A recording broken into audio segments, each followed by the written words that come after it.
Audio Jungle. Audio Jungle. Audio Jungle.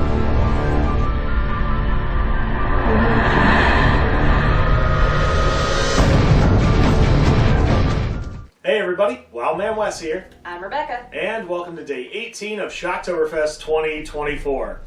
Well, I picked a good one. Yeah, she redeemed herself on this one. So today we're going to be talking about 2018's The Nun. Nun. So this movie is theoretically a prequel to the Conjuring series. I'll admit, I have not watched all the Conjuring movies, and we haven't reviewed those yet, but maybe next year.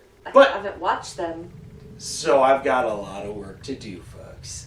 Nun. Exactly.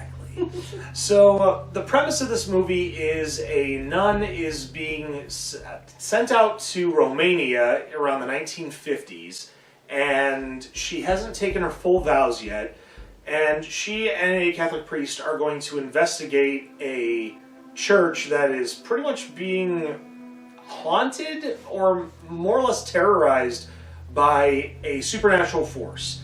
And when they go there, they're talking with a lot of the other people within the church, and they're very hush-hush about it.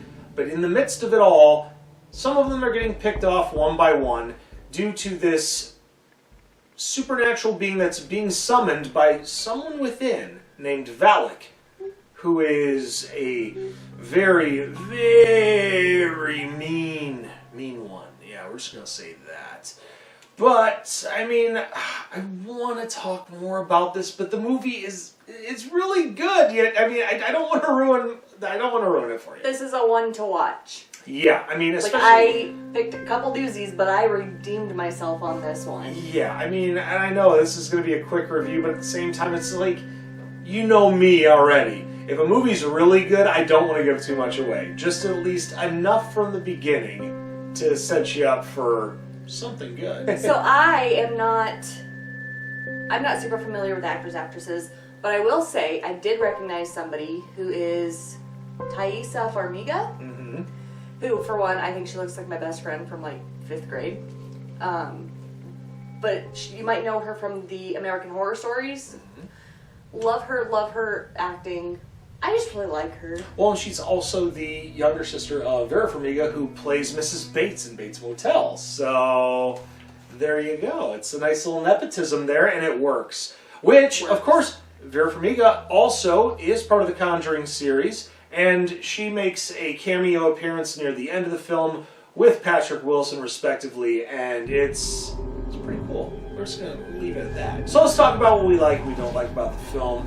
I think I'm going to go first on this one. You know, I love the darkness and despair in this whole movie because they make it so that you already, I mean, it's almost like pulling the curtain a little bit, that you know something is wrong, like somebody's in on it. But you don't know who. It's very much a supernatural whodunit, and I appreciate that because it's a nice breath of fresh air. I mean, I'll just leave it at that because it's just I was on my on my hands like, what's going on? I love this. I love it. Well, I have to say the jump scares in it were timed perfectly. Like, it's one of those, you know that something's coming, and they didn't push it too long and they didn't do it too fast. It was one of those legit, made you jump out of your seat. I have a confession to make. I finally jumped after so many years. One jump. I did. This is my karma for dragging me to hell, isn't it? Yes. Okay, good. That's what I thought. Well, no, and like just the imagery and I wouldn't say gore, but gore. Like their effects were fantastic. The whole movie just kept me intrigued, and like you said, that on my seat, I need to find out what's next because I don't know who done it, but somebody done it. Right. And when you mention the gore factor, it's on the lines of when they say there's too much of a good thing, there wasn't a lot, but enough to make you just kind of go, like, it's very cringeworthy, but not like the bad cringe. It's just, the shivers down your spine cringe, where you're just, oh, but you're still invested and you want to see what happens. You don't want to next. look away. Yeah. Like, oh, I was going to say like a train wreck or a three-legged puppy. You just, you can't, it's like you want to cover your eyes, but you kind of peek just a little bit. Yeah.